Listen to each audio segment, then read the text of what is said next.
अस्सलामुअलैकुम दोस्तों। हम सब डेली बहुत सी बातें सीखते हैं। इंसान की ज़िंदगी होती ही ऐसी है कि इसे रोज़ कोई ना कोई सबक हासिल होता ही रहता है। लेकिन आज की इस वीडियो में मैं आपको ऐसी कॉमन और सिंपल सी चीज़ों के बारे में बताने जा रहा हूँ जिनको हम रोज़ ही देखते हैं पर इनका असल मकसद कोई नहीं जानता। तो शुरू करते हैं अपना काम।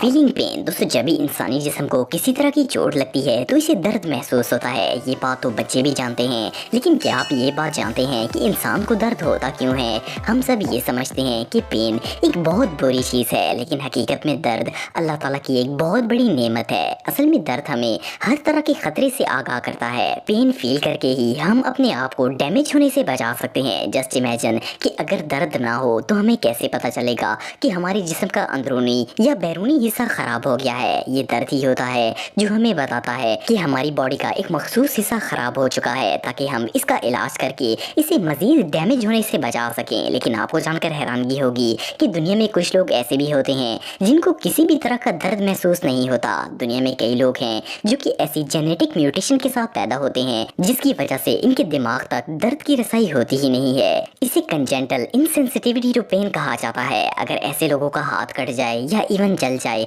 तो जब तक वो इसे देखेंगे नहीं, इन्हें पता ही नहीं चलेगा। सो बेसिकली पेन तकलीफ तो देता है पर इसमें हमारा ही फायदा है। Number 7, dust. दोस्तों, धूल मिट्टी हमारे चारों तरफ ही मौजूद है। हम चाहे धूल से बचने की जितनी भी कोशिश कर लें, हम इसे छुटकारा नहीं पा सकते। जहाँ भी हवा होगी वहाँ डस्ट जरूर होगी, इसलिए हमें इसे साफ करने के लिए यूज टू होना ही पड़ता है। लेकिन क्या आपने कभी सफाई करते वक्त नोट किया है कि जो सरफेस ब्लैक हो वहाँ धूल व्हाइट नजर आती है और जो जगह व्हाइट हो वहाँ डस्ट ब्लैक नजर आती है। आप अभी भी किसी जगह को चेक कर सकते हैं, आपको व्हाइट चीज पर ब्लैक और ब्लैक चीज पर व्हाइट धूल नजर आएगी। असल में डस्ट ग्रे कलर की होती है, लेकिन इसके पार्टिकल्स इतने टाइनी होते हैं कि इंसानी आंख इसके रंग को रिकॉग्नाइज नहीं कर सकती। हमारी आंख धूल पर नहीं बल्कि इसके बैकग्राउंड कलर पर फोकस करती है। अगर धूल वाली जगह व्हाइट हो तो हमें ये डार्क नजर आती है ताकि हम इसे आसानी से देख सकें। ऐसे ही ब्लैक सरफेस पर ये लाइट कलर में नजर आती है, जबकि इसका असल कलर चेंज नहीं होता। ये सिर्फ हमारे दिमाग का खेल है। नंबर 6, आई बॉल्स। दोस्तों, दुनिया में बहुत से ऐसे इलाके हैं जिनमें मौसम हद से ज्यादा ठंडा होता है। सर्दियों के मौसम में तो अच्छे भले बंदे की भी कुल्फी जम जाती है। इवन कुछ मकाम ऐसे भी होते हैं जहाँ शदीद सर्दी की वजह से लोगों की जान चली जाती है। खास करके पहाड़ों में बर्फबारी के दौरान लोग हाइपोथर्मिया का शिकार हो जाते हैं। चाहे कोई भी इंसान हो, सर्दी में जिस्म के हर हिस्से को ठंड महसूस होती है। लेकिन क्या आपने कभी नोट किया है कि हमारी आंख ठंडी क्यों नहीं होती? चाहे आपका पूरा जिस्म फ्रीज हो जाए पर आंख कभी फ्रीज नहीं होती। असल में इसकी वजह यह है कि अल्लाह ताला ने इंसानी आई बॉल्स में टेम्परेचर रिसेप्टर्स रखे ही नहीं है। इसका मतलब ये है कि आंख को सर्दी या गर्मी की फीलिंग होती ही नहीं है। इसके अलावा आंख के करीब ब्लड फ्लो तेज होता है, जिसकी वजह से ये हर वक्त फ्रेश रहती है। अगर इनमें ये खसूसियत ना हो तो बर्फानी इलाकों में सबसे पहले आंख जम जाती है, क्योंकि ये बहुत ही नाजुक होती है। Number 5, sun rays. दोस्तों, आप सब ये बात तो जानते होंगे कि अगर इंसान धूप में ज्यादा टाइम स्पेंड करे तो इसका कलर डार्क होना शुरू हो जाता है। इवन मार्केट में अब तो ऐसी ऐसी क्रीम्स और लोशन आ चुके हैं जो कि ये दावा करते हैं कि इनको लगाने से धूप में रंग काला नहीं होता। लेकिन क्या आपको पता है कि धूप में रहने से इंसान का रंग आखिर काला क्यों होता है? असल में धूप की शुआओं में यूवी रेज होती हैं। जब ये शुआएं इंसानी स्किन पर पड़ती हैं तो मेलानिन को डैमेज कर देती हैं। मेलानिन एक पिगमेंट होता है जो कि इंसानी जिल्द के रंग को मैनेज करता है। ये ह्यूमन स्किन सेल्स में होता है। जब सूरज की यूवी रेज इस पिगमेंट को डिस्ट्रॉय करती हैं तो वहाँ से रंग डार्क होना शुरू हो जाता है। एक और इंटरेस्टिंग फैक्ट ये है कि धूप में बालों का रंग भी डैमेज होता है। ज्यादा धूप में रहने से काले बाल लाइट होना शुरू हो जाते हैं। उसकी वजह भी मेलानिन पिगमेंट ही होता है। फर्क सिर्फ इतना होता है कि स्किन के सेल जिंदा होते हैं जबकि इंसानी बाल डेड सेल से बने होते हैं। उसी वजह से वो डार्क होने की बजाय डैमेज होकर लाइट रंग के होना शुरू हो जाते हैं। Number 4, birds pattern. दोस्तों, परिंदे दुनिया के सबसे खूबसूरत और दिलकश क्रीचर्स में से एक हैं। हम रोज ही मुख्तलिफ बर्ड्स को आसमान पर उड़ता हुआ देखते हैं। ज्यादातर ऐसा होता है कि परिंदे ग्रुप्स में फ्लाई करते हैं। आप में से कई लोगों ने नोट किया होगा कि मोस्टली बर्ड्स इस तरह की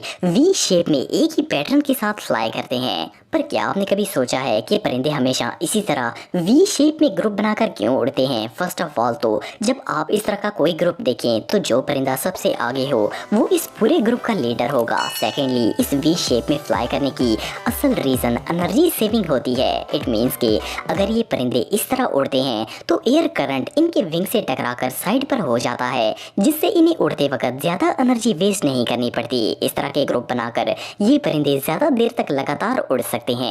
ये आइडिया रियली जीनियस है। Number 3, kids sleep. दोस्तों, सोना इंसान की फितरत में शामिल है। हम सब डेली बेसिस पर सोते हैं और एक नॉर्मल इंसान को भी कम से कम 7 से 8 घंटे सोने की ज़रूरत होती है। लेकिन क्या आपने कभी नोट किया है कि बच्चे बड़ों से ज़्यादा सोते हैं? फर्स्ट ऑफ ऑल, इंसान को सोने की ज़रूरत इसलिए है ताकि दिमाग दिन भर की मेमोरीज को शॉर्ट टर्म से लॉन्ग टर्म मेमोरीज में ट्रांसफ़र कर सके। सेकेंडली, सोने से मसल्स टिश्यू डेवलप होते हैं, बॉडी रिक्यूपरेट करती है और बॉडी हार्मोन्स को सिंथेसाइज करती है। अगर बच्चों की बात करें तो वो 14 से 18 घंटे तक भी सोते हैं। इसकी वजह ये है कि जब बच्चे पैदा होते हैं तो इनके लिए हर चीज़ बिल्कुल नई होती है। इनके दिमाग को चीज़ों को अंडरस्टैंड करके सोते वक्त मेमोरीज को शॉर्ट टर्म से लॉन्ग टर्म में शिफ्ट करने में ज़्यादा वक्त की ज़रूरत होती है, जबकि अडल्ट के लिए समझना आसान होता है और वो बेसिक चीज़ों को जानते हैं। इसलिए इनका ब्रेन सोते वक्त इजीली वो मेमोरीज लॉन्ग टर्म में ट्रांसफ़र कर देता है। आप अगर गौर करेंगे तो जैसे जैसे बच्चे बड़े होते हैं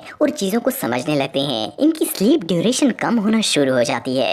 नंबर 2, पायरेट्स पैचेस। दोस्तों, अगर आपने पायरेट से रिलेटेड कोई भी मूवी देखी हो या गेम खेली हो तो आपने नोट किया होगा कि समुद्री लुटेरे ज़्यादातर अपनी एक आंख पर ब्लैक पैच पहनते हैं। इवन अगर किसी को पायरेट्स कॉस्ट्यूम में भी देखा जाए तो उसकी भी एक आंख बंद ही नजर आएगी। अगर आपको लगता है कि इनकी एक आंख नहीं होती तो आपका अंदाजा बिल्कुल गलत है। असल में पुराने दौर में जब पायरेट्स बहरी जहाज़ों को लूटा करते थे तो ये काम ज़्यादातर रात के वक्त होता था। उस वक्त नाइट विजन कैमरे तो होते नहीं थे, तो पायरेट्स पूरा दिन एक आंख पर ये पैच लगा कर रखते थे। जब रात होती थी तो वो रास्ता देखने के लिए बंद आंख को खोलकर इसका इस्तेमाल करते थे, क्योंकि इंसानी आंख अगर ज़्यादा देर बंद रहे तो इसे रोशनी एडॉप्ट करने में 25 मिनट का वक्त लगता है। उस बंद आंख से पायरेट्स को लो लाइट और इवन डार्क में भी काफ़ी हद तक रास्ता नजर आ जाता था।